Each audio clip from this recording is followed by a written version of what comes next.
2 duties your district owes you before an IEP student ever sits down in your room. Nobody volunteers them. Never been handed either one? Then you're carrying the risk for a document you've never read. And one of these 5 duties isn't in the IDEA regulations at all. Pin that. I'll tell you which before we're done. Yeah, duty 1 is access. The plan has to be reachable by every teacher who implements it. Last time we pulled a 504 apart from an IEP, and it came down to one thing. No federal sentence requires anybody to tell you what a 504 says, and IDEA has one that does. Okay, miss 1, and it isn't a preference. It's a service the kid was owed and didn't get. Reachable by whom, though? Prong 1 is reach, and it is the weaker half.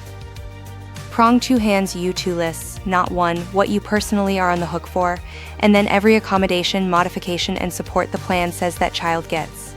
Here's the size of it. Most recent federal count, 2022 to 2023, 7.5 million students got services under IDEA, about 15% of every public school student.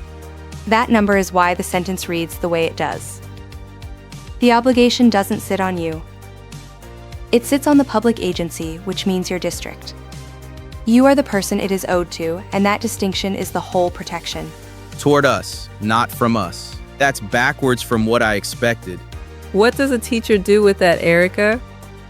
Knowing it's owed and getting it handed to you are 2 different mornings. You ask in writing, and the request becomes the record. 1 email to the case manager. Send me the student's IEP and the list of my specific responsibilities under paragraph D. That is the whole ask. Before Friday, 1 email, 2 sentences. That's the rep. The chat just pushed up the thing I was circling. Somebody asks it this way. Nobody handed me the plan. Am I the one out of compliance? Short answer, no.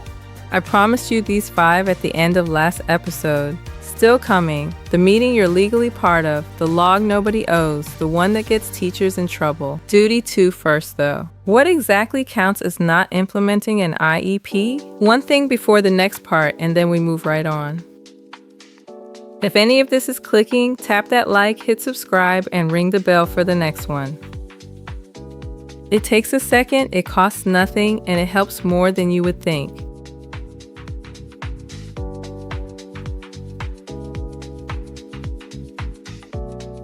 It isn't a violation in the abstract, forget abstracts. It's a denied service, and 1 sentence says so. Professor Osei is here to help with today's questions. Chris calls this duty soft. Erica calls it a service, break the tie.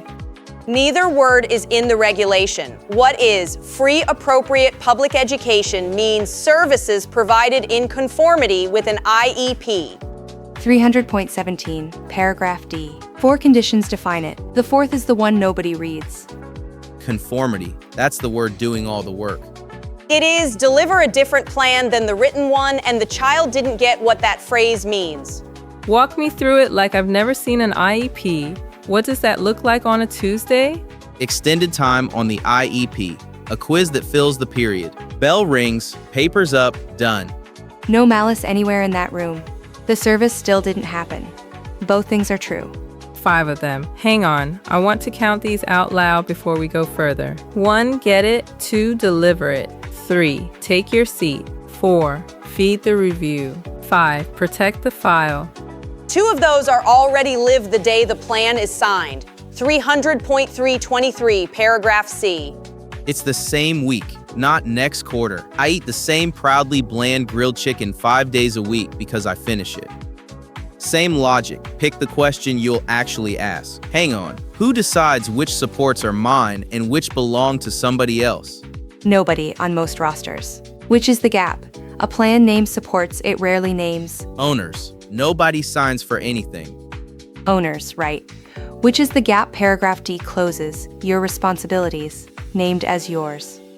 Named and handed over, not inferred off a plan written for somebody else's period. Does your building do that in writing or in a doorway? Here's the fix, and it is a question, not a binder. Which supports our mind this period for this? For this kid, not this caseload. One kid. Fine, 1 kid. The kitchen table version of duty 2. Watch a real co-taught room for a second. 2 adults, 1 class, and a student saying out loud why it works. One can help the other student, and one can help me. Whole design, 1 sentence. Cynthia's lane, though. I'd get the numbers wrong. Try this before I answer. Of the 5 on that board, how many does a new general education teacher get told about in writing? 3, 4 in a good building. 1. And nothing in the regulation makes them put it in writing, so you ask. It names 2 duties in 1 sentence, and most people meet neither. Hold the word conformity. It comes back when the meeting does. That meeting. 1 line in the rules says who has to be sitting in it, and almost nobody teaching 4th period has read it.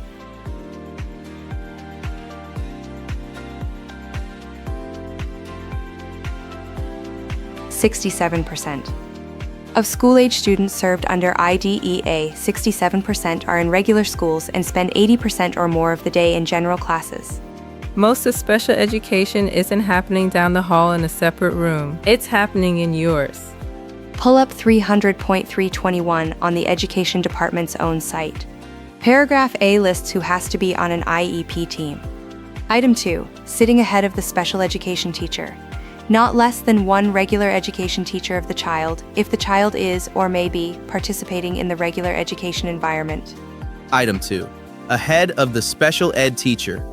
Read me the conditional though, not the summary, the actual words. If the child is or may be participating in the regular education environment. Read the scope carefully because it cuts both ways.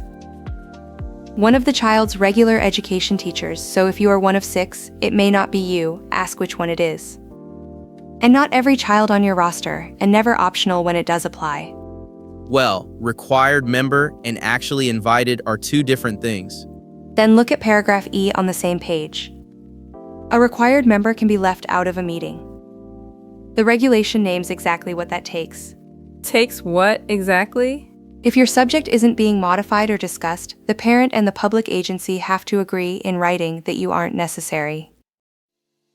If your subject is being discussed, it takes 3 things: the parent's written consent, the agency's consent, and your own written input submitted to the parent and the team before the meeting.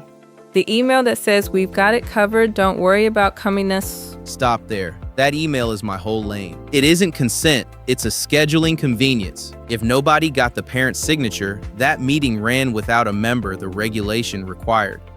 Erica, is that overstating it? It's a procedural defect. I mean, a defect the district owns, not you.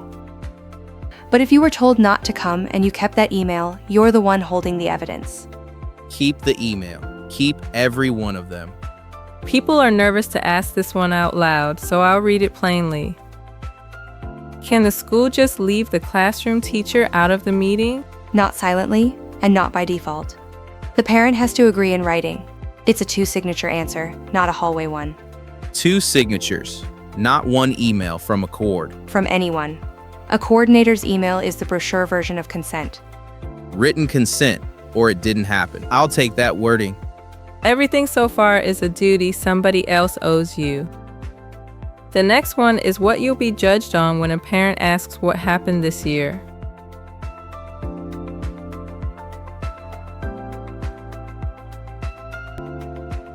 I'll go first because this one fools almost everybody. That weekly binder every teacher I know complains about, most people assume it's federal law. Professor Osei has already found you 2 of these and she isn't done. Professor. Start where the regulation is. The team reviews the child's IEP periodically, but not less than annually, and revises it for any lack of expected progress. Not less than annually. Read it as a ceiling and you get 12 months, the longest that document can sit without anybody looking at it. 12 months. And the review runs on what? On evidence. I can't tell you what your district counts as evidence. Nobody responsible can without reading its policy. Federally, the plan states how progress toward each goal gets measured and when reports go home. Here's the one I pinned at the top. Read the sections governing what an IEP contains and how it gets reviewed. No paragraph hands the classroom teacher a daily log. That duty is your district's. The binder's real, it's just minus local. Worth putting side by side. 4 of these 5 come from federal law, 1 doesn't. Duty 1, the accessibility section. Duty 2, the definition section. Duty 3, the team section. Duty 4, splits.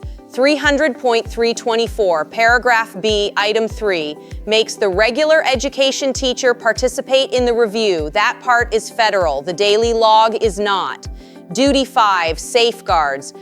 4 federal, and the 5th splits down the middle. Honest scoreboard. Think of it like an oil change schedule. The windshield sticker is the annual review date. The glove box mileage log is your data. The mechanic is the team. The sticker doesn't care what you actually drove, though. What's the log doing that a date can't? Here's where it breaks down, though.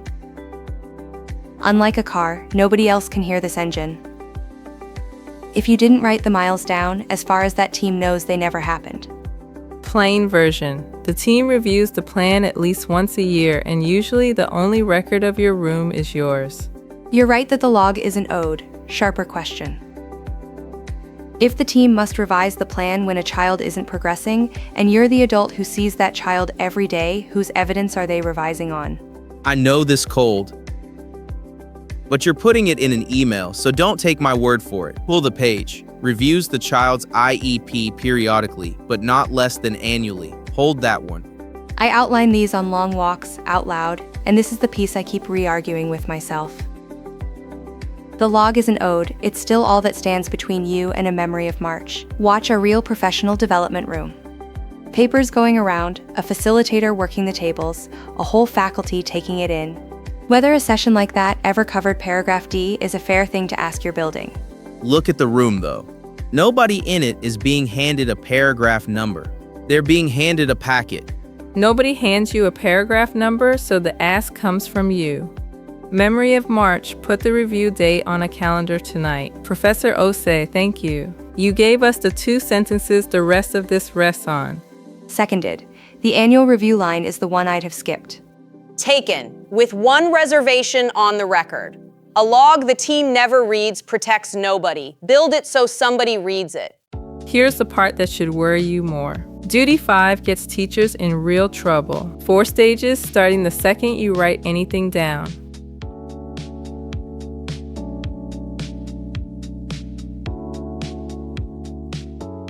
Erica, you pulled a confidentiality section. What does it cover that people assume it doesn't? 4 stages.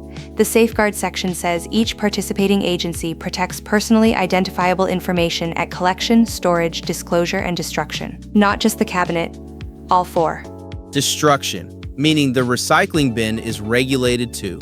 It is. Paragraph C says everyone collecting or using that information receives training under the state's policies and Part 99. Part 99 being the federal student records rule, which most people click through in August. Everyone clicks it. Almost nobody could quote you 1 line. Give them the version that actually happens, Erica, the composite one. Take this as a composite, the shape repeats. A 7th grade science teacher, full roster, a few of them on IEPs. March, maybe April. She sends the class 1 message about a lab makeup, and to be helpful, she lists who gets extended time. Wait, the whole class got that list? Right there is the hinge. She didn't blind copy anybody. Every family on that roster now knows which children have an IEP, from the teacher, in writing. Nothing about it was malicious. That's what makes it so common. Disclosure. Stage 3 of the 4. Same garage, different bay. The mileage log is yours. The customer's name never was. The fix is boring and it works. 1 student at a time. Never a list, never a group message, never a name on a whiteboard.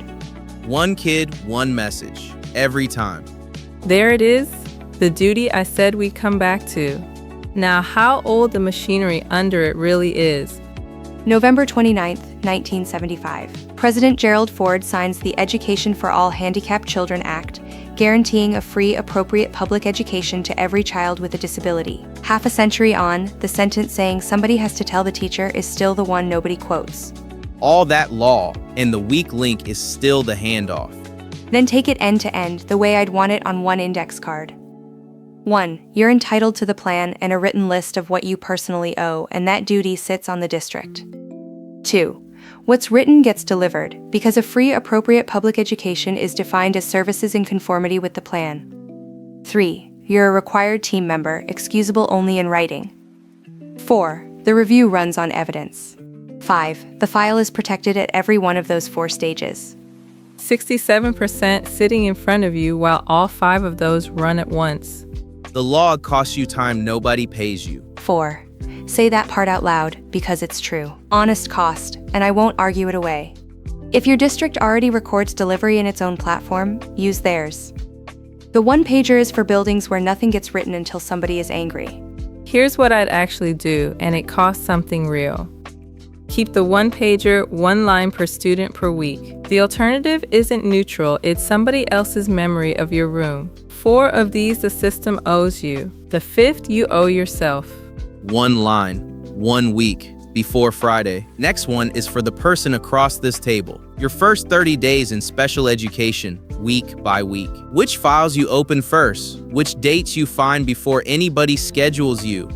Send this to the teacher down your hall who was never handed an IEP. Then like and subscribe, that's how it reaches the next one. 1 student, 5 duties. A building that mentioned maybe 1. So honestly, which of these duties has your school never named out loud? Ask it in writing tonight. Everything after tonight gets easier. Take care of yourselves.